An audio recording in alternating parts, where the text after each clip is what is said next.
السلام عليكم خوتي. وصلنا 24 كا يا جماعة الخير، شكرا على الدعم في المقاطع الماضية. بصح اليوم غنبداو في الجزء الثاني تاع قسمنا يا جماعة، بيكوز الجزء الاول كي درتو الناس بزاف ولات تنتقد امير، ولات تنتقد نيمبورت كاين عبد، وليت ما تهتم بحالتك بحال عبد، وليت تنتقد برك والمحتوى تاعك تبدل وتغير رأسا على عقب. ما بقيتش نقنق اللي نعرفوه.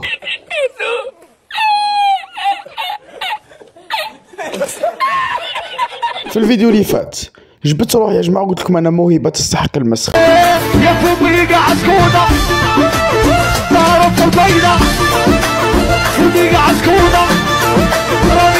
المهم خلونا ندخلوا في الموضوع. كما قلت لكم القسم تاعنا يتقسم لعديد من الفئات اللي تتبدل مع مرور الوقت، والفئات اللي ثابته كي العرصه هذيك تاع الدار، اذا جبتها رابط الدار.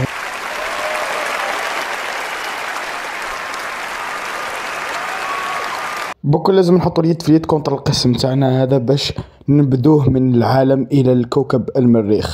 هذا هو اخر اتفاق لازم نوصلوا مع بعضنا البعض، لذا نعلن ارسال قسم جدة مشترك ادب واحد الى المريخ.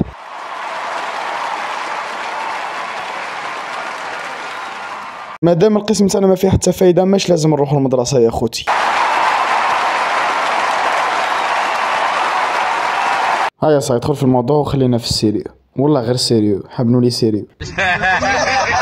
كاينه تلميذ ولا تلميذه في القسم تاعنا اسمها مبني على جردان. المهم اخوتي تليفونها كل حصه ينوض يرقي القسم، اقسم لكم بالله تكون قاعد في امان كالشيخه قلقانه من جميع التلاميذ قادره تخبطنا ب20 تقرير كي نورمال لاش احنا في 19.